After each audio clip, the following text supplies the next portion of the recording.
Sahabat YKB GKI, jumpa kembali dengan saya Pendeta Mestika Hulu dalam acara Ngulik Alkitab. Kali ini kita akan mengulik Injil Yohanes pasal 14 ayat 15 sampai 18, juga ayat 25 sampai 27 dan Kisah Para Rasul 1 ayat 8. Tema kita kali ini menanti Roh Kudus. Untuk mengulik teks yang barusan saya bacakan baik dari Yohanes juga dari Kisah Rasul, telah hadir bersama kita via Zoom ada Ibu Pendeta Linda Miswanto. Halo Ibu, apa kabar? Baik, sehat, terima kasih. Gimana, sehat-sehat Bu di Surabaya? Ya, sehat, terima kasih. Puji Tuhan sehat, sudah vaksin kedua, sudah tes. Semuanya baik, hasilnya baik semuanya. Baik, puji Tuhan. Semoga juga Tika dan rekan-rekan YKB dan setiap sahabat YKB ya. Baik. Terima kasih Ibu sudah bersedia kembali menjadi narasumber ngulik Alkitab ya. Terima kasih kembali. Ya, terima kasih. Baik, sahabat YKB GKI, Ibu Pendeta Linda Miswanto melayani di basis pelayanan GKI Manyar, Surabaya. Para sahabat, acara ngulik Alkitab diadakan sebagai sarana bagi kita untuk belajar, kita mendalami kitab suci dan melihat relevansinya dalam kehidupan kita sehari-hari. Dan untuk itu dengan senang hati saya mengundang para sahabat untuk berinteraksi melalui kolom komentar yang tersedia dengan memberikan pertanyaan ataupun berkomentar di sana. Kita mulai ulikan kita menanti Roh Kudus dan kita buka dengan doa yang akan dipimpin oleh Ibu Pendeta Linda. Silakan Ibu. Ya, baik. Mari sahabat YKB, kita akan bersama-sama berdoa. Ya Tuhan, setiap hari, setiap tarikan nafas kami percaya ini adalah anugerah Tuhan yang sangat berharga. Biarlah kami boleh senantiasa menghayati kehadiran Tuhan dalam hidup kami, sehingga hidup kami menjadi seperti yang Tuhan mau, yang Tuhan kehendaki. Bimbinglah kami Tuhan untuk mengerti kebenaran firman Tuhan, dalam nama Tuhan Yesus. Amin. Amin. Sahabat, saya akan membaca Yohanes pasal 14 ayat 15 sampai 18 dan ayat 25 sampai 27, juga Kisah Para Rasul 1 ayat 8 yang menjadi teks yang kita ulik pada kali ini. Yohanes pasal 14 ayat 15 sampai 18 dan 25 sampai 27, juga Kisah Rasul 1 ayat 8. Para sahabat juga dengan Alkitab masing-masing tentu saja. Jikalau kamu mengasihi aku, kamu akan menuruti segala perintahku. Aku akan meminta kepada Bapa dan ia akan memberikan kepadamu seorang penolong yang lain, supaya ia menyertai kamu selama-lamanya, yaitu Roh kebenaran. Dunia tidak dapat menerima dia, sebab dunia tidak melihat dia dan tidak mengenal dia. Tetapi kamu mengenal aku. Tapi kamu mengenal dia, sebab ia menyertai kamu dan akan diam di dalam kamu. Aku tidak akan meninggalkan kamu sebagai yatim piatu. Aku datang kembali kepadamu. Kita lanjutkan pada Yohanes 14 ayat 25 sampai 27. Semuanya itu kukatakan kepadamu selagi aku berada bersama-sama dengan kamu. Tetapi penghibur, yaitu Roh Kudus yang akan diutus oleh Bapa dalam namaku, dialah yang akan mengajarkan segala sesuatu kepadamu dan akan mengingatkan kamu akan semua yang telah kukatakan kepadamu. Damai sejahteraku tinggalkan bagimu, damai sejahteraku kuberikan kepadamu, dan apa yang kuberikan tidak seperti yang diberikan oleh dunia kepadamu. Janganlah gelisah dan gentar hatimu. Kita lanjutkan dengan Kisah Rasul 1 ayat 8. Tetapi kamu akan menerima kuasa kalau Roh Kudus turun ke atas kamu, dan kamu akan menjadi saksiku di Yerusalem dan di seluruh Yudea dan Samaria dan sampai ke ujung bumi. Nah, Ibu, kita mengulik Yohanes dan juga Kisah Para Rasul. Dan tema kita dari kedua teks ini adalah menanti Roh Kudus. Kita mulai dari mana untuk bisa memahami penantian ini, Bu? Ya, baik Tika. Sebelum kita lebih lanjut, saya pikir kita penting untuk memahami atau meluruskan kesalahpahaman yang sering terjadi mengenai Roh Kudus. Tidak seperti Bapa, Allah Bapa, kemudian Kristus yang nyata gitu ya, yang kita bisa mengerti dengan relatif lebih baik sehingga tidak terlalu terjadi kesalahpahaman setidaknya di zaman ini. Namun tentang Roh Kudus itu seringkali terjadi kesalahpahaman. Kesalahpahaman itu memberikan dampak, akhirnya sikap yang keliru terhadap Roh Kudus. Ini penting ya. Jadi kalau saya salah paham tentang Tika, misalnya saya beranggapan Tika ini sombong, ya, jahat atau apalah, maka saya tidak ingin mendekat. Kira-kira begitu kan?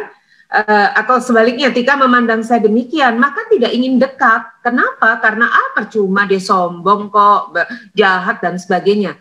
Salah paham terhadap seseorang membuat kita menjauh atau memberikan penghakiman atau tidak mau berurusan, kira-kira begitu kan?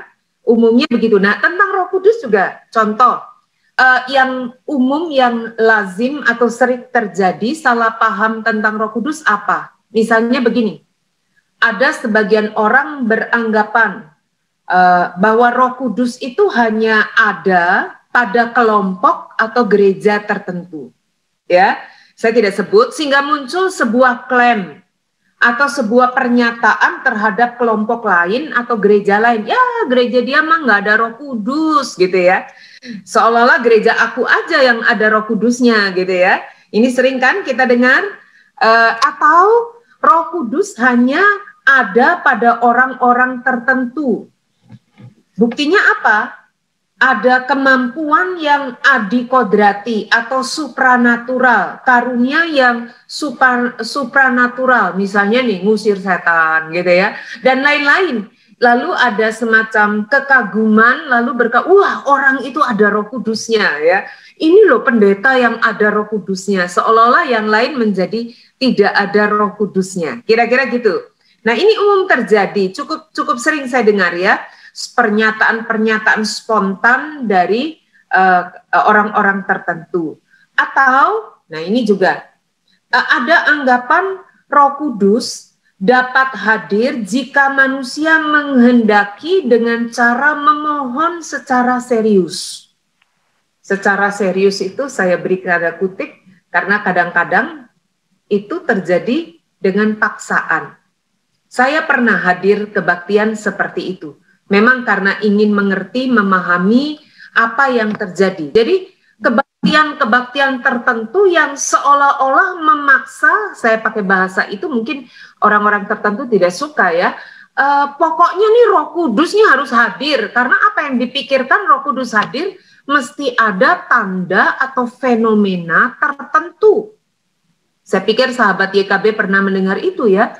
Tanda atau fenomena tertentu sebagai bukti. Maka kalau belum, wah harus ayo terus gitu ya, dalam kebaktian-kebaktian tertentu ya.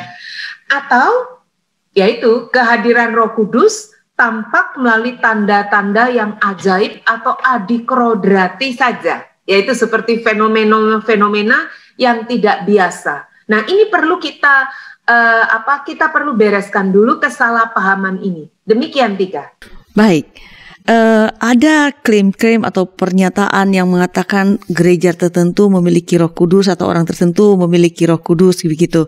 Nah, kenapa ya, Bu? Jadi saya ingin bertanya, kenapa sih bisa muncul klaim seperti itu? Dari penjelasan Ibu kan bahkan ada orang yang seolah-olah memaksa seolah-olah ada Roh Kudus. Katakanlah dia beribadah semalam-malaman begitu ya. Contohnya begitu. Nah, jadi kalau klaim itu kan ya namanya klaim ya, itu kebenaran sepihak. Nah, bagaimana sebenarnya Bu tentang Roh Kudus ini? Ya, sebelum menjawab itu ya, boleh saya mengajak Tika dan sahabat YKB, saya bertanya gini, kalau kita bertanya tentang Roh Kudus, kita menggunakan pertanyaan kata apa atau siapa? Ya, sahabat YKB, Tika, kita bicara tentang misalnya, saya kan nih gelas ya, ini bukan wine, ini ya. Nah, Kalau saya menunjukkan ini di depan Tika, di depan sahabat YKB, mungkin akan bertanya apa? Itu apa, Bu? Ya, betul. Itu apa? Mengapa? Karena ini benda tidak bernyawa, begitu kan? Andai tiba-tiba di belakang Tika atau di samping Tika atau di samping saya muncul seseorang. Taruhlah seseorang itu tidak tahu bahwa kita sedang syuting, rekaman begitu ya. Lalu tiba-tiba atau tidak muncullah suara gitu ya. Biasanya kalau saya rekaman begini, saya pesan kepada rekan-rekan, saya lagi syuting ya, jangan diganggu gitu. Tiba-tiba misalnya ada yang akrab, halo Bu Linda, gitu ya, teriak gitu ya. Nah, misalnya itu bocor, tidak pernah terjadi sih. Mungkin spontan, Tika akan bertanya, itu siapa sih? Ya, betul nggak? Kenapa? Karena ada suara, itu manusia. Jadi tentang manusia kita mengatakan bahwa dia pribadi. Tentang gelas ini kita berkata benda. Bahasa Inggris bisa membedakan dengan kata what and who. Kalau kita bicara binatang, biasanya kita berkata what is it ya, apa itu gitu ya. Tapi kalau bicara manusia, who is it? Jadi siapa? Nah, kalau kita bertanya atau kalau kita menggunakan kata, yang benar itu Roh Kudus apa atau siapa? Nah, ini ya, sahabat YKB dapat menjawabnya masing-masing di tempatnya ya. Bedanya apa? Nah, ini titik ini yang penting. Seringkali Roh Kudus itu dianggap hanya sebagai kuasa, kekuatan yang tidak berpribadi, impersonal. Jadi kalau ditanya Roh Kudus apa atau siapa? Ya dianggap apa? Nah, memang tidak bisa tidak bisa dipersalahkan 100%, tidak bisa dipungkiri karena memang bisa jadi karena beberapa kali dalam Alkitab Roh Kudus, tanda kehadiran Roh Kudus atau tentang Roh Kudus sendiri sering digunakan kata misalnya nafas, nefes atau angin, pneuma gitu ya. Pneuma angin bahasa Yunani. Jadi seolah-olah sesuatu yang tidak berpribadi. Juga simbol-simbol yang digunakan untuk menunjukkan Roh Kudus juga seringkali tidak berpribadi atau impersonal, seperti minyak, ya, api, ya, mengurapi dengan minyak, api, air dalam satu kebaktian itu di Jakarta malah ya di satu tempat terbuka gitu. Udah lama banget sebelum pandemi saya pernah hadir secara khusus mengamati, mencoba memahami apa yang sedang terjadi pada saat itu. Waktu itu sang pendeta bukan dari Indonesia, khusus datang dari luar negeri, berteriak dengan sangat kencang, berkata fire gitu ya. Fire itu api ya, langsung ada fenomena gitu ya. Jadi orang lalu memuji, tanda kutip, mengekspresikan seolah-olah Roh Kudus hadir. Yang dipahami entah apa, fire itu api ya. Sehingga apa? Jadi sepertinya Roh Kudus itu bisa dikendalikan oleh sang pendeta. Bisa membuat orang-orang melakukan apa seperti yang diharapkan gitu ya. Kenapa? Ya Roh Kudus dianggap hanyalah sebagai kuasa yang bisa dikendalikan. Atau mungkin sedikit lebih baik, Roh Kudus hanyalah dianggap sebagai kuasa atau pengaruh yang keluar dari Allah Bapa. Jadi seperti agak nggak tepat, tapi analoginya kadang-kadang dianggap tenaga dalam gitu ya. Jadi apakah seperti itu? Nah ini penting. Mengapa saya mengajak kita dengan kritis mengatakan Roh Kudus itu siapa atau apa? Kalau begini kesimpulannya apa nih? Jadi kalau kita bicara Roh Kudus itu apa atau siapa? Kalau menurut Tika gimana? Berarti harusnya siapa dong? Betul, siapa? Betul. Apa? Bukan kuasa, bukan power, bukan apa, sesuatu kesaktian apalagi ya, sesuatu tenaga gitu ya, seolah-olah seperti yang bisa saya kendalikan, begitu, apalagi siapalah saya, begitu Tika. Baik, kita sudah melihat bahwa ada klaim semacam pernyataan-pernyataan yang tidak tepat begitu, mengatakan bahwa hanya sebagian gereja yang memiliki Roh Kudus atau beberapa orang memiliki Roh Kudus, dan itu lahir karena juga menganggap Roh Kudus adalah kuasa yang bahkan sebagian orang seolah-olah bisa mengendalikan Roh Kudus, begitu ya Bu ya. Itu yang kita tangkap pertama. Baik, bagaimana selanjutnya mengenai Roh Kudus? Kita lanjutkan setelah pesan-pesan berikut ini.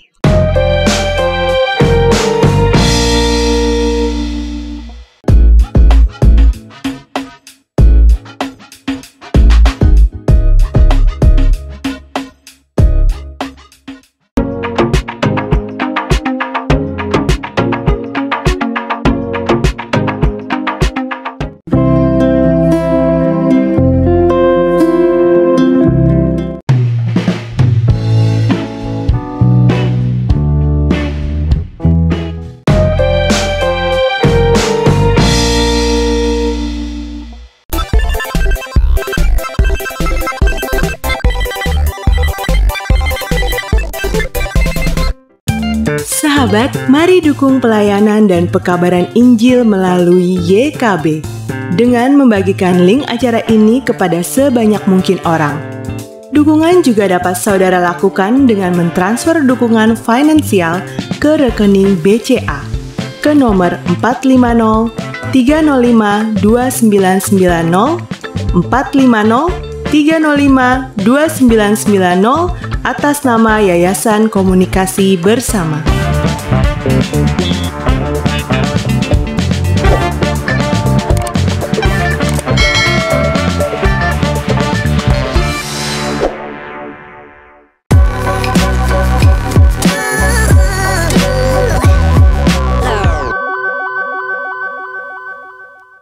Sahabat, terima kasih masih bersama kami dalam acara Ngulik Alkitab. Saya Pendeta Mestika Hulu dan masih bersama narasumber kita, Ibu Pendeta Linda Mismanto yang terhubung via Zoom.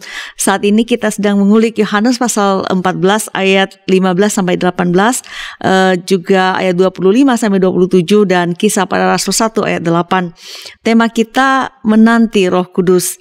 Para sahabat, silakan jika ingin berinteraksi bersama kami melalui kolom komentar yang tersedia.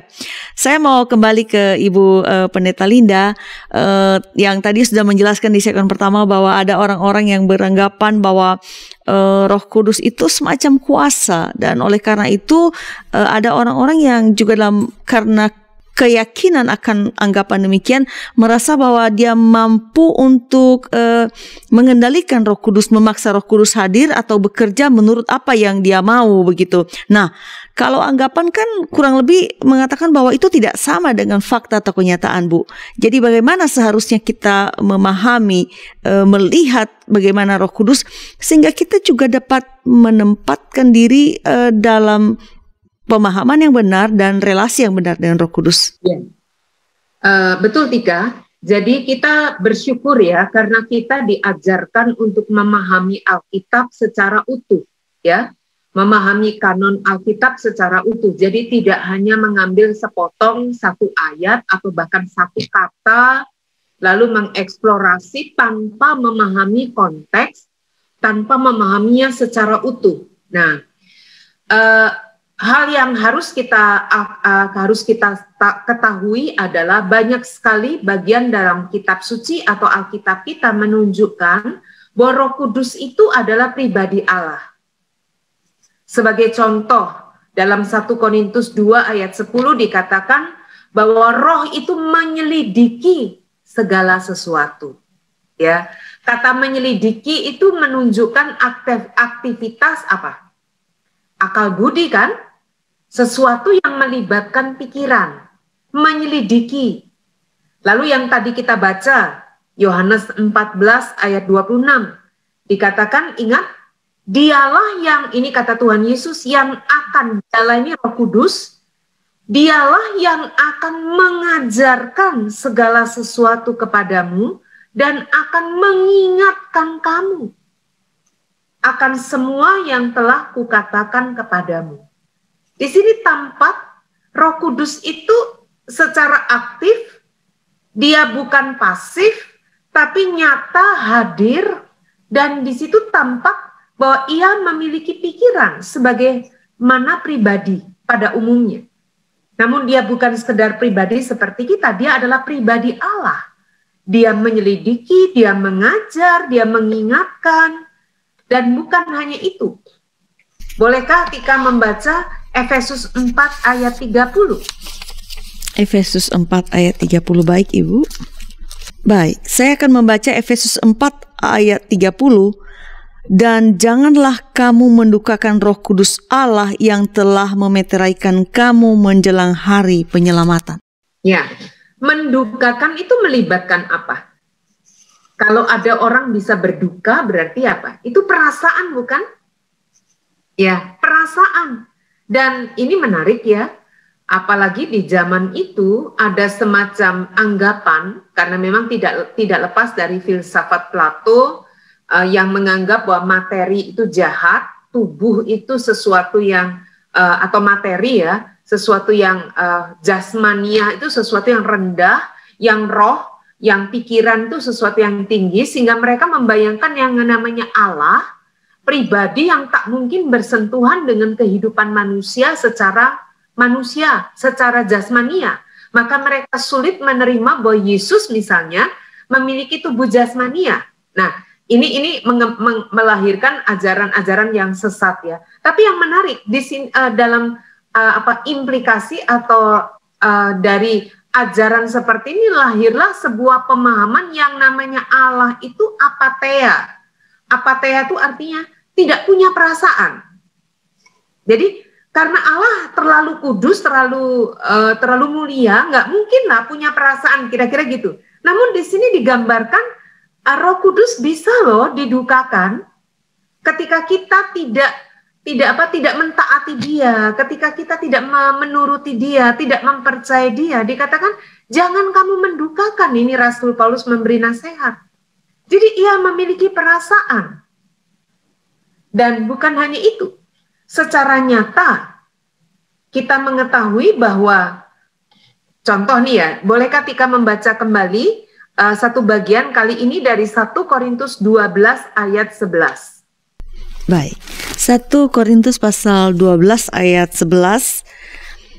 Tetapi semuanya ini dikerjakan oleh Roh yang satu dan yang sama, yang memberikan karunia kepada tiap-tiap orang secara khusus seperti yang dikehendakinya. Ya, sangat jelas di sini ya. Roh memberikan karunia kepada tiap-tiap orang secara khusus seperti yang dikehendakinya. Kita perlu tahu latar belakang pada saat itu. Rasul Paulus menulis surat kepada jemaat di Korintus, memberikan nasihat kepada mereka. Mengapa? Karena mereka saling mengunggulkan karunia-karunianya. Jadi mereka bertengkar, ribut, dan meninggikan diri karena karunia-karunia yang dimiliki. Seolah-olah ada karunia kelas 1 gitu ya, karunia kelas 1 dan KW2 gitu, yang ya kamu apalah gitu ya. Dari situ Paulus mengingatkan, lawang ini kalau pakai bahasa kita zaman ini, lah semua itu loh dikerjakan oleh Roh yang satu dan Roh yang sama. Kenapa kamu ribut gitu? Itu pun Roh yang memberikan kepada kamu karunia tiap-tiap orang secara khusus, lalu digarisbawahi seperti yang dikehendakinya. Kita semua menerima karunia berdasarkan kehendak Allah, kehendak Roh itu. Jadi apa pentingnya kita mengunggulkan diri, kamu mengunggulkan diri? Kira-kira Paulus mau mengatakan itu. Wong kita ini menerima juga karena Roh yang satu dan sesuai kehendak Dia. Kita nggak bisa mengatur Roh memberikan sesuai kehendak kita. Kira-kira gitu ya. Jadi Roh Kudus jelas memiliki kehendak. Dalam Kisah Rasul banyak sekali ditunjukkan ya. Misalnya satu saat Roh memimpin Filipus. Lalu berkata apa? Pergilah ke situ, dekatilah kereta itu. Yang dimaksud adalah Filipus diminta mendekati sida-sida di Ethiopia. Ini dicatat dalam Kisah Rasul 8 ayat 2. Jadi Filipus ya sudah mentaati karena Roh Kudus yang berkehendak. Di bagian lain dikatakan Roh Kudus mencegah mereka masuk ke Asia. Lalu ini menjadi awal Paulus dan teman-temannya masuk ke kota Filipi. Kita tahu itu ya. Kisah Rasul 16. Kenapa dikatakan Roh Yesus atau Roh Kudus tidak mengizinkan mereka masuk ke Asia? Jadi secara nyata tampak bahwa Roh Kudus punya kehendak dan dia memimpin dan murid-murid mentaati. Ini penting. Jadi Roh Kudus tidak pasif, tetapi dia aktif, memiliki akal, memiliki perasaan, memiliki kehendak, dan murid-murid juga mentaati Roh Kudus itu. Nah, ini menarik, Tika. Demikian. Baik, Roh Kudus ini bukan sekadar kuasa saja, tetapi dia adalah pribadi, dan bukan sekadar pribadi juga, dia pribadi Allah yang memiliki pikiran, kemudian dia juga memiliki perasaan, sehingga ada ungkapan jangan menukarkan Roh Kudus, dan kemudian bahwa dia juga memiliki kehendak, dia bisa mendorong umat Tuhan melakukan sesuatu atau melarang melakukan sesuatu. Nah, Roh Kudus adalah pribadi Allah. Lalu apa konsekuensi atau apa implikasinya ketika kita mengenal bahwa Roh Kudus ini adalah pribadi Allah? Apa yang perlu kita lakukan? Sikap apa yang perlu muncul pada kita, Bu? Betul, betul. Ini penting, Tika, ya. Jadi di depan saya katakan kita belajar untuk mengerti dia adalah pribadi Allah, bukan sekedar kuasa objek yang bisa kita perlakukan semau-mau kita. Karena dia adalah pribadi Allah, maka apa? Ya kita patut memperlakukannya dengan hormat, dengan kasih. Sama seperti kita memperlakukan Allah Bapa dan Tuhan Yesus. Yesus saja sebelum naik ke surga memberikan amanat agung atau perintah pada murid-muridnya. Salah satu kalimat dikatakan, baptislah mereka dalam nama Bapa, Anak, dan Roh Kudus. Jadi Roh Kudus itu setara dengan Allah, dia adalah Allah. Kita tidak bisa memperlakukan dia semena-mena, semau-mau kita, seolah-olah dia adalah suruhan kita, sesuatu yang bisa kita kendalikan. Tidak. Itu bagaimana kita menyediakan diri, menghormati dan mengasihi dia, dan siap untuk dipimpin oleh Roh Kudus. Begitu, Tika. Baik. Kita mengenal Roh Kudus dan pengenalan yang baik tentang dia sepatutnya lah membawa kita atau membuat kita menghormati dan mengasihinya, sebab dia juga adalah Allah. Kita mengenal Trinitas tentu saja. Nah, kemudian saya ingin bertanya kepada Ibu nih. Kita sudah mengenal bahwa Roh Kudus ini adalah pribadi Allah yang memiliki pikiran, perasaan, memiliki kehendak. Lalu kapan sih, Bu, masa atau zamannya Roh Kudus ini? Sudah lewat apa masih berlangsung nih, Bu? Ya. Ini kata zaman Roh Kudus itu seringkali diucapkan oleh banyak orang ya. Nah, pertanyaannya kalau kita mau kritisi, apakah memang zaman Roh Kudus itu baru terjadi setelah peristiwa di dalam Kisah Para Rasul pasal 2 dan berlanjut sampai saat ini. Sementara di masa lalu tidak. Ya, kata zaman Roh Kudus ini kadang-kadang membuat seolah-olah Allah Roh Kudus ini baru muncul gitu ya. Jadi kayak ini ada di dalam bapak-bapak gereja itu ada yang mengatakan zaman perjanjian lama nih zamannya Bapa. Lalu zamannya perjanjian baru nih Injil ini zamannya Yesus. Setelah Yesus naik ke surga, nah ini zaman Roh Kudus. Lalu Allah Bapa cuti dong. Roh Kudus dulu nggak ada. Nah ini salah kaprah karena kita berpikir pribadi ini berada di dalam 3 momen yang berbeda ya. Sebenarnya tidak ya. Karena apa? Sebelum peristiwa Pentakosta yang dicatat dalam Kisah Rasul pasal 2, sebenarnya Roh Kudus sudah ada dan berkarya, dan itu dicatat dengan jelas dalam perjanjian lama. Misalnya, Kejadian 1 ayat 2 dikatakan Roh Allah melayang-layang di atas permukaan air. Nah ini Ini pesan penting yang mau mengatakan apa? Pada saat itu samudra, lautan, air itu tanda yang dipercaya, yang dianggap sebagai kuasa kegelapan, sesuatu misteri yang nggak terselami, yang membuat manusia takut. Tapi yang menarik dikatakan roh Allah melayang-layang.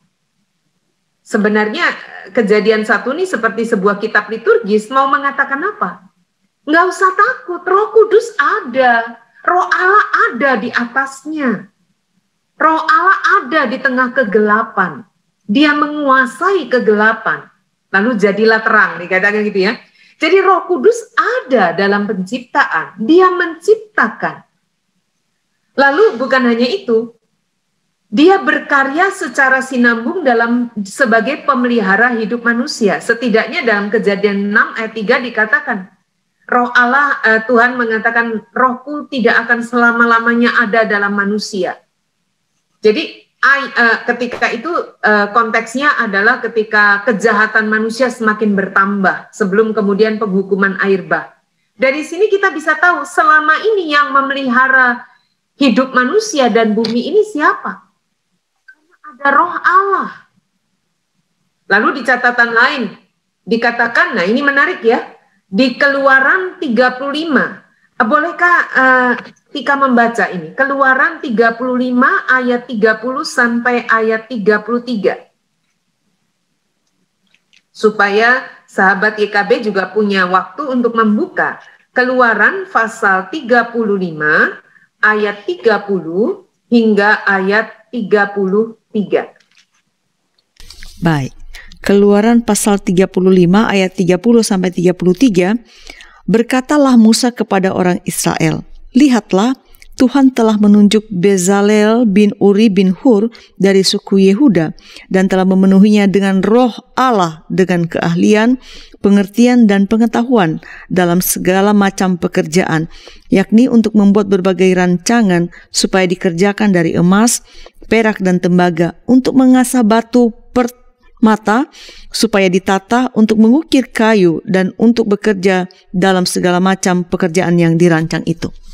Ya, ini menarik ya. Di sini bahkan ya, ini kadang-kadang kita menganggap bahwa yang namanya karunia Roh Kudus itu sesuatu yang supranatural. Di sini dikatakan Bezalel bin Uri bin Hur membuat kerajinan dari emas, perak, tembaga, batu permata, dan itu dihayati sebagai Roh Allah yang memberikan karunia itu. Roh Kudus yang memberi. Dan masih banyak lagi fungsi-fungsi kepemimpinan dalam diri para hakim itu juga ada. Disebut Otniel, dipimpin oleh Roh Kudus. Pada zaman itu tidak ada raja, hakimlah yang menjadi pemimpin yang dipilih oleh Tuhan. Lalu Saul sendiri dikatakan diurapi atau dipimpin Roh Kudus. Daud juga dikatakan ada Roh Kudus dalam dirinya. Jadi sebenarnya Roh Kudus sudah ada sejak Perjanjian Lama, bahkan sejak penciptaan dunia ini. Nah, memang harus kita akui bahwa dalam Perjanjian Lama, agaknya Roh Kudus hanya mengurapi orang-orang tertentu. Dan dalam beberapa pengalaman dicatat apa? Bahwa Roh Kudus meninggalkan mereka. Misalnya Saul, lalu Daud kepada Tuhan ketika dia sudah berdosa, dia mengatakan apa? Janganlah rohmu meninggalkan aku. Rupanya dia tahu gitu ya, dia belajar dari pengalaman Saul, karena tidak taat maka roh Allah meninggalkan Saul, maka dia tidak ingin karena dosanya roh Allah meninggalkan dia. Nah ini menarik. Cuman memang pengalaman dalam Kisah Para Rasul pasal 2 yang dicatat membukakan satu dimensi yang baru. Bolehkah dibacakan Kisah 2 ayat 17 dan 18? Ini biasa teks ini akan kita baca pada perayaan Pentakosta. Tahun ini kita rayakan pada tanggal 23 ya, 23 Mei ya. Kisah 2 ayat 17 sampai ayat 18. Bolehkah Tika membaca buat kita bersama Sahabat YKB? Baik. Kisah Para Rasul 2 ayat 17 dan 18. akan terjadi pada hari-hari terakhir. Demikianlah firman Allah, bahwa aku akan mencurahkan rohku ke atas semua manusia, maka anak-anakmu laki-laki dan perempuan akan bernubuat, dan teruna-terunamu akan mendapat penglihatan-penglihatan, dan orang-orangmu yang tua akan mendapat mimpi. Juga ke atas hamba-hambaku laki-laki dan perempuan akan kucurahkan rohku pada hari-hari itu, dan mereka akan bernubuat. Ya, ini merupakan kutipan dari apa yang ditulis dalam Yoel pasal 2 ayat 28 sampai 32. Ini khotbah Petrus ya. Petrus mengatakan, nih loh, apa yang sudah dinubuatkan sedang terjadi. Dikatakan roh Tuhan akan diucurahkan atas semua manusia. Dikatakan anakmu laki-laki dan perempuan akan bernubuat, teruna-teruna, orang-orang tua dan muda, hamba laki-laki dan perempuan. Seolah-olah Pak Petrus mau menegaskan apa? Bahwa Roh Kudus bekerja tanpa batas. Kalau dalam perjanjian lama agaknya Roh Kudus hanya menguasai orang-orang tertentu yang dipilih. Ya tentu itu di dalam kasih karunia-Nya, sama halnya. Tapi kali ini kasih karunia-Nya dicurahkan begitu rupa bagi semua orang. Roh Kudus berkarya tanpa batas. Paling tidak itu dicatat dalam Kisah Rasul, misalnya apa? Kisah 8 misalnya, Roh Kudus dicurahkan atau Roh Kudus memenuhi orang-orang Samaria. Ini menarik. Padahal orang Yahudi memandang rendah orang Samaria, bukan? Bukan hanya itu. Dalam Rasul pasal 10 dikatakan Roh Kudus memenuhi Kornelius dan seluruh keluarganya. Padahal Kornelius itu siapa? Petrus datang ke sana saja kalau bukan karena Tuhan yang nyuruh, dia nggak mau. Kenapa? Karena Kornelius seorang perwira Romawi. Jangan bilang dia perwira, tapi dia buat orang Yahudi adalah najis gitu ya. Masuk ke rumah Kornelius saja najis gitu kira-kira ya. Nah, orang yang dianggap najis ini, yang bukan umat pilihan menurut versi keturunan Abraham, itu Roh Kudus loh. Berkarya tanpa batas sampai mereka tercengang, katanya orang-orang yang bersunat bilang, kalau begini, bolehkah kita menghalangi kalau kita membaptis mereka? Nah ini yang luar biasa, Roh Kudus berkarya tanpa batas. Ini yang luar biasa yang patut kita syukuri. Begitu Tika. Baik, Roh Kudus berkarya tanpa batas. Kita lanjutkan ulikan kita setelah pesan-pesan berikut ini.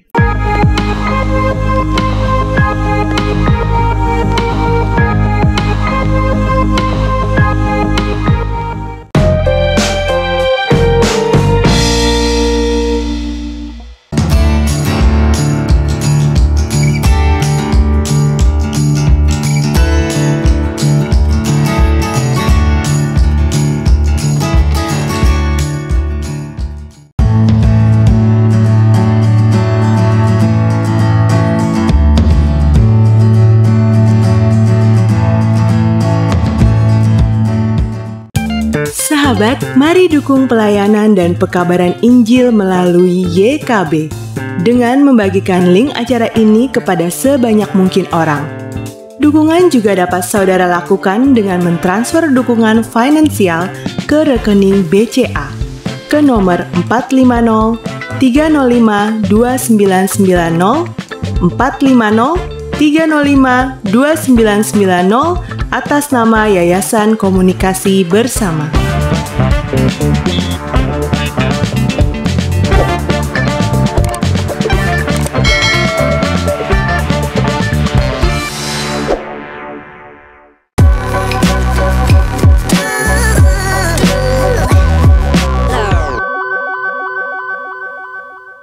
Terima kasih sahabat masih setia bersama kami di Ngulik Alkitab. Saya Pendeta Mestika Hulu dan juga bersama narasumber kita Ibu Pendeta Linda Mismanto yang terhubung via Zoom.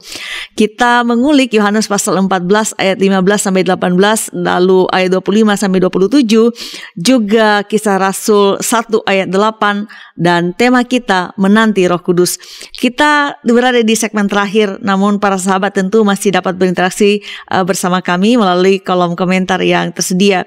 Saya langsung balik ke Ibu Pendeta Linda memanfaatkan satu segmen terakhir ini yang sangat berharga ini. Ibu tadi sudah menjelaskan bahwa Roh Kudus itu hadir dan bekerja di dalam zaman PL Perjanjian Lama. terus hingga ke zaman perjanjian baru. Kemudian saya akan meyakini juga bahwa Tuhan atau Roh Kudus terus bekerja sampai dengan hari ini saat kita juga sedang mengulik Alkitab ini. Nah, artinya Roh Kudus itu kan selalu hadir, tidak pernah absen dalam sejarah dunia ini, begitu kan. Nah, tetapi tema kita diangkat dari teks ini, baik Yohanes 14 dan Kisah Rasul 1 ayat 8 mengatakan bahwa menanti Roh Kudus. Roh Kudus terus hadir, tidak pernah absen. Nah, pertanyaan saya ke Ibu, lalu kenapa disuruh menanti, Bu? Udah ada loh. Gimana nih, Bu? Ya, betul Tika. Ya, pertanyaan yang tepat gitu ya.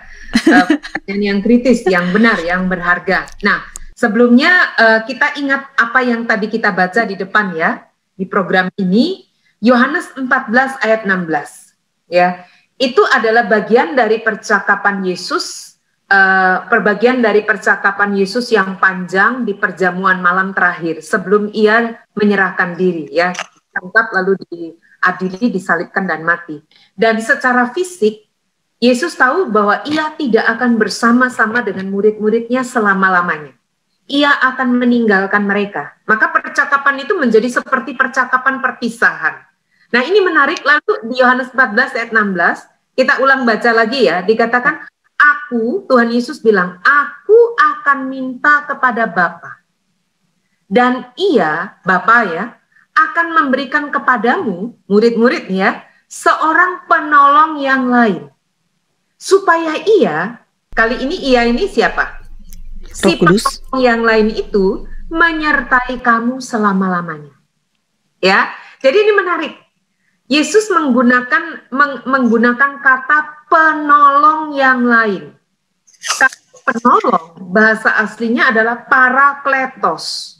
Kalau kita mau pisahkan, dia berasal dari dua kata para, artinya di samping, para ya, para church, para norma, para di samping, kletos itu dari bahasa kata dasar Yunani kaleo. Kaleo itu apa? Kaleo itu dipanggil.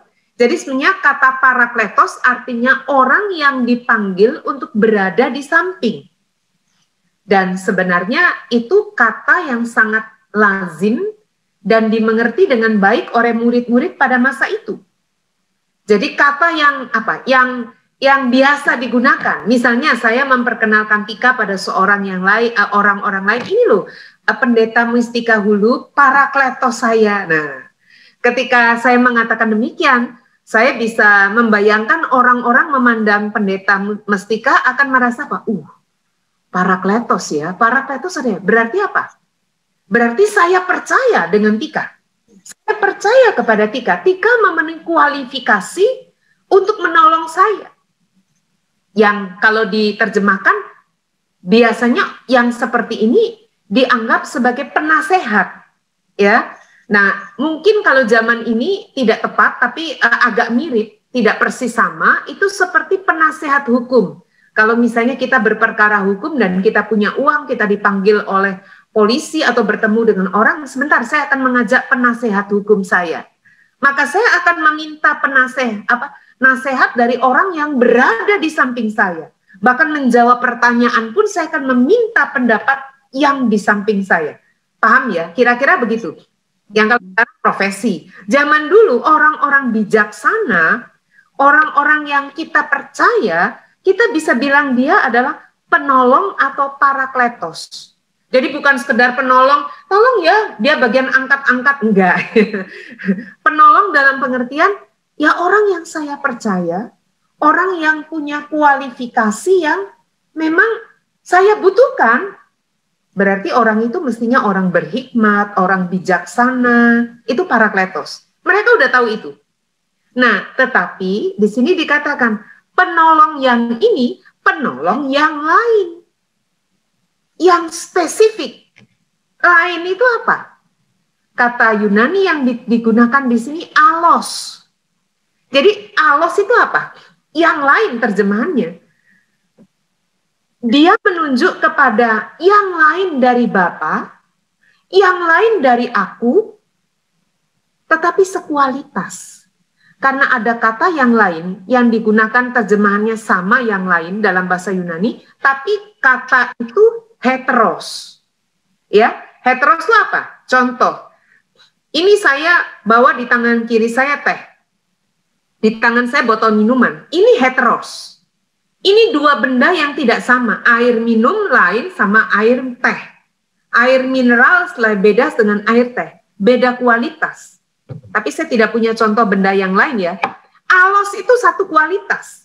Misalnya saya pindahkan teh ini di tempat lain, saya minum tetap sama rasanya. Dia alos. Lain tapi sekualitas. Nah, ini permainan kata ya. Yang Yesus maksudkan adalah penolong ini, Parakletos ini, lain dari Bapa, lain dari aku, yaitu Kristus, tapi sekualitas. Nah, mengapa Yesus harus katakan itu? Sekali lagi, karena ia akan meninggalkan murid-murid. Secara fisik, ia tidak bersama dengan mereka. Tapi nanti, Roh Kudus itu yang sekualitas dengan aku. Kira-kira ya. Jadi kalau Yesus melakukan mujizat, Roh Kudus ya bisa gitu ya. Jadi seorang penolong. Nanti kita akan lihat lebih lanjut. Aku akan minta, ini yang menarik ya, penolong yang lain. Begitu Tika. Baik. Murid-murid disuruh menanti Roh Kudus sebab Yesus akan meninggalkan para murid begitu. Nah, betul. Parakletos, penolong ini yang lain tapi sekualitas ini akan datang pada murid-murid. Lalu sebagai penolong, Bu, apa yang akan dilakukan oleh Roh Kudus bagi kehidupan para murid dulu dan tentu kita sekarang juga? Ya, betul. Tadi kita sudah baca ya, dikatakan apa? Penghibur yaitu Roh Kudus yang akan diutus oleh Bapa dalam namaku, dia akan mengajarkan segala sesuatu kepadamu dan akan mengingatkan kamu akan semua yang telah kukatakan kepadamu. Jadi Roh Kudus seperti melanjutkan karya Kristus. Jadi apa yang sudah mereka dengar tidak akan sia-sia. Roh Kudus akan terus mengingatkan. Lalu coba boleh membaca bersama. Tika membantu membaca kita bagi kita semua Yohanes 15 ayat 26. Baik. Yohanes 15 ayat 26. Jikalau penghibur yang akan kuutus dari Bapa datang, yaitu Roh kebenaran yang keluar dari Bapa, ia akan bersaksi tentang aku. Ya. Jadi Roh Kudus menyaksikan Yesus. Jadi kalau ada apa istilahnya, ada klaim bahwa Roh Kudus ada di dalam diri orang tertentu, gereja atau kelompok tertentu, ya nggak usah juga kita marah ya. Ya sudah, biar yang penting gini, yang disaksikan siapa di sana? Kalau yang disaksikan atau yang di blow up, yang tampak mentereng, tampak besar, tampak hebat adalah orang atau kelompok tertentu, udah pasti bukan Roh Kudus. Karena kalau itu Roh Kudus, mestinya bersaksi tentang Yesus. Ini yang penting. Nah, masih ada lagi. Yohanes 16 ayat 8 sampai 11. Boleh Tika membaca? Baik, Yohanes 16 ayat 8 sampai 11. Dan kalau ia datang, ia akan mengisafkan dunia akan dosa, kebenaran dan penghakiman akan dosa, karena mereka tetap tidak percaya kepadaku, akan kebenaran, karena aku pergi kepada Bapa dan kamu tidak melihat aku lagi, akan penghakiman, karena penguasa dunia ini telah dihukum. Ya, jadi penting untuk kita menyadari bahwa Roh Kuduslah yang bekerja menginsafkan dunia akan dosa, kebenaran dan penghakiman. Jadi kita tidak perlu risau kalau kadang-kadang sepertinya kejahatan itu berjaya ya. Sepertinya tidak ada gunanya kita berbuat baik. Sepertinya percuma kita hidup dalam kebenaran. Enggak usah risau. Allah hadir, Roh Kudus hadir. Roh Kudus akan kita berdoa, Roh Kudus yang akan menginsafkan, paling tidak menghakimi. Kita melihat banyak sekali contoh ya. Nah, ini yang penting. Masih ada lagi. Bolehkah Tika membaca bagi kita Roma 8, ini yang saya suka ya, dari bagian pekarya Roh Kudus, Roma 8 ayat 15 hingga ayat 16. Baik, Roma 8 ayat 15 sampai 16. Sebab kamu tidak menerima roh perbudakan yang membuat kamu menjadi takut lagi, tetapi kamu telah menerima roh yang menjadikan kamu anak Allah. Oleh roh itu kita berseru, ya Aba, ya Bapa. Roh itu bersaksi bersama-sama dan roh kita bahwa kita adalah anak-anak Allah. Ya, jadi Roh Kuduslah yang melahirkan kita kembali. Kalau Tuhan Yesus bicara dengan Nikodemus, kalau kamu tidak dilahirkan dari air dan roh, kamu tidak layak masuk kerajaan Allah. Begitu kira-kira ya. Nah, Roh Kuduslah yang melahirkan kita kembali dan menjadikan kita sebagai anak Allah. Karena itu kita bisa memanggil Allah sebagai Bapa. Ini yang saya suka ya. Jadi Roh Kudus membuat saya menjadi anak Allah. Seperti halnya Yesus. Kalau Yohanes 1 ayat 12 bilang apa? Kamu akan menerima sebagai anak-anak Allah kalau kamu percaya pada Yesus gitu ya. Nah, Roh Kudus juga bekerja melanjutkan karya Kristus. Nah, ini penting. Satu lagi, masih ada lagi. Roh Kudus memimpin dan memenuhi orang percaya. Dan kita tahu hasilnya adalah buah roh. Jadi jangan membayangkan bahwa orang yang penuh Roh Kudus berarti dia harus menampakkan fenomena-fenomena adikodrati atau supranatural yang tidak lazim seolah-olah atau karunia-karunia tertentu. Tidak. Hasilnya orang yang dipenuhi Roh Kudus jelas dalam Galatia 5 ayat 16, 22 dan selanjutnya adalah buah roh. Kasih, sukacita, masih ada lanjutannya, kebaikan, kemurahan, pengendalian diri, masih banyak lagi orang yang dipimpin oleh roh. Dan yang tadi kita ingat di depan sempat kita singgung, yaitu apa? Roh Kudus memberikan karunia-karunia untuk melayani. Ingat dikatakan roh yang satu memberikan karunia. Coba, bolehkah Tika membacakan bagi kita 1 Korintus 12 ayat 4 sampai ayat 11?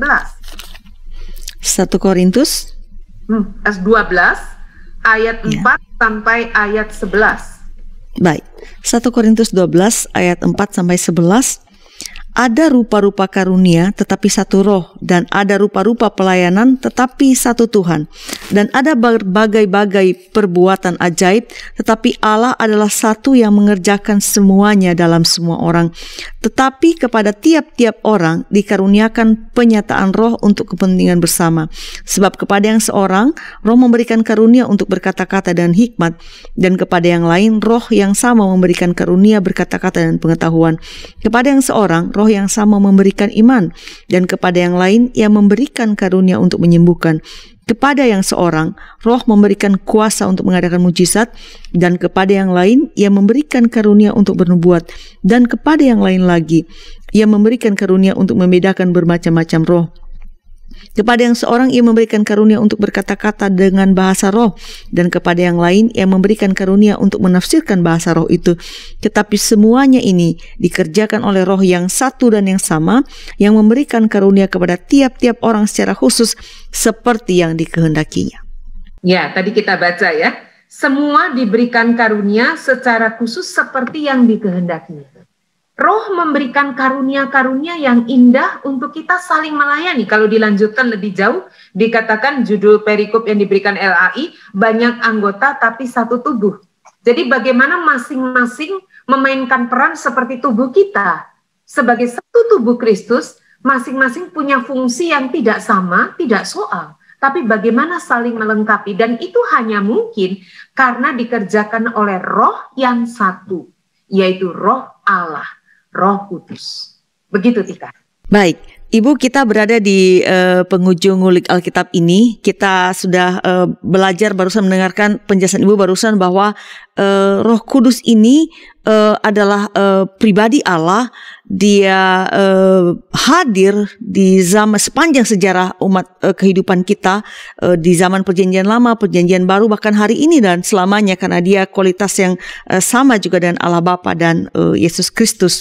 Nah, kita diminta untuk menantinya. Itu tema kita, menanti Roh Kudus. Ini kita kan akan merayakan juga Pentakosta begitu. Nah, ketika kita menantikan Roh Kudus, kalau kita menantikan pejabat aja kan sikap kita mesti bagus ya Bu ya, pakaian misalnya kalau berjumpa, bahkan dikatakanlah kita sedang ngulik Alkitab ini, kita berpakaian yang rapi misalnya, menjaga kata-kata yang kita gunakan.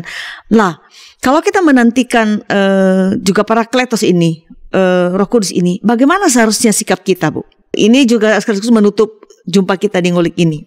Ya, baik. Yang penting adalah sebelumnya bagaimana sikap kita yang sepatutnya kepada Roh Kudus, sama halnya kepada Allah. Seperti kita merindukan Bapa dan Kristus, demikian kita merindukan Dia. Seperti kita mengasihi dan mentaati Kristus dan Bapa, mestinya demikian kita mentaati Roh Kudus. Nah, dengan cara apa? Kalau dikatakan ayat 8, Tuhan Yesus berkata menjelang Yesus naik ke surga, kepadamu akan kuberikan segala kuasa kalau Roh Kudus turun atas kamu. Lalu mereka tidak boleh meninggalkan Yerusalem, dan di dalam Kisah 2 ayat 14 dicatat, murid-murid menantikan Roh Kudus dengan cara bertekun dengan sehati dalam doa. Nah, ini penting ya. Ini memberikan pesan yang kuat. Bagaimana seharusnya seseorang menantikan Roh Kudus. Roh Kudus sudah hadir, betul. Saat ini kita bersyukur ya. Roh Kudus sudah hadir bahkan bagi setiap orang tanpa batas. Cuman yang penting begini. Bagaimana kita siap? Betulkah kita siap memberikan ruang yang seluas-luasnya bagi kehadiran dan karya Roh Kudus dalam hidup kita? Jadi bukan saya yang mengatur Tuhan, semau saya, pokoknya saya doa begini Tuhan mesti mengabulkan. Lalu saya marah ketika apa? Ketika Tuhan tidak mengabulkan doa saya. Karena saya maunya ini. Nah, bukan begitu. Jadi menarik ya, spiritualitas menjelang Roh Kudus, banyak jemaat melakukan doa menjelang Roh Kudus, menjelang Pentakosta, doa menjelang Pentakosta selama 10 hari setelah kenaikan. Nah, belajar bukan soal ritual doa semata, wah gerejamu lebih hebat, enggak. Yang penting sikap hati kita, apakah kita memberi ruang seluas-luasnya bagi Roh Kudus hadir dan berkarya. Saya memberikan contoh dari tadi minuman ini ya, air ini. Ini gelas ini kosong tadinya. Lalu saya tuang teh. Berarti seluruh gelas ini isinya teh. Kalau saya minum, rasanya manis. Karena apa? Karena seluruhnya adalah isinya teh. Nah, ini menjadi sebuah contoh, gambaran atau ilustrasi. Hidup kita ini apakah seluruhnya dipenuhi Roh Kudus? Kalau iya, maka yang keluar adalah buah roh. Tapi kalau cuman, ya kalau saya lagi kepepet atau lagi terdesak, saya mohon Roh Kudus memimpin. Tapi kalau tidak, ya suka-suka saya. Nggak bisa begitu. Maka jadinya apa? Kacau balau. Lalu kita mempersalahkan Roh Kudus. Jadi, menantikan Roh Kudus, memberi ruang seluas-luasnya bagi kehadiran dan karya Roh Kudus. Dan kalau kita membiarkan Dia memenuhi hidup kita, maka hasilnya adalah buah roh. Kita tidak bisa mengklaim diri kita atau orang lain berdasarkan fenomena yang tampak spektakuler, tapi bukan. Tapi berdasarkan apakah buah roh itu, kasih, sukacita, damai sejahtera, kebaikan, kemurahan itu nyata dalam hidup kita. Ini yang penting. Menantikan Roh Kudus, membuka ruang hati kita dengan rendah hati, membiarkan Dia berkarya dalam hidup kita, memimpin sepenuhnya hidup kita. Begitu, Tika. Baik, Ibu Pendeta Linda Wismanto, terima kasih telah menjadi narasumber ngulik Alkitab. Terima kasih untuk penjelasan yang diberikan juga pada kesempatan ini. Baik, sahabat, terima kasih atas kebersamaan Anda dalam mengulik Alkitab episode ini, juga dukungan yang Anda berikan dengan memberikan like ataupun membagikan link ngulik Alkitab ini kepada sebanyak mungkin orang agar mereka pun dapat belajar mengenal Roh Kudus dan menantikannya juga dalam pengharapan dan dalam sikap yang benar. Jangan lupa untuk melakukan subscribe di channel kami YKB GKI TV untuk mendapatkan update konten-konten terbaru dari kami. Tuntas sudah perjumpaan kita kali ini. Sampai jumpa di episode yang akan datang. Kita akhiri dengan doa penutup yang akan dibawakan oleh Ibu Pendeta Linda. Silakan Ibu. Baik, kita berdoa sahabat YKB. Ya Tuhan, kami mau memberikan ruang seluas-luasnya dalam hidup kami bagi kehadiran dan karya Roh Kudus. Ampuni kami jika kami hanya memberikan ruang terkecil dalam hidup kami, sesuka hati kami. Kami lupa dan mengabaikan bahwa Roh Kudus adalah Allah yang seharusnya berdaulat dalam hidup kami. Apalah artinya kami tanpa Tuhan? Tuhanlah yang memberikan kehidupan kepada kami. Maka sudah sepatutnya hidup kami adalah melakukan kehendak Allah. Kami mohon Roh Kudus memenuhi hidup kami, agar hidup kami boleh menjadi saksi Kristus. Buah Roh nampak melalui hidup kami dan orang lain diberkati. Dalam nama Tuhan Yesus kami mohon, ya Tuhan, pimpinlah sepenuhnya hidup kami. Kami mau taat. Amin. Amin. Sahabat, mari dukung pelayanan dan pekabaran Injil melalui YKB dengan membagikan link acara ini kepada sebanyak mungkin orang.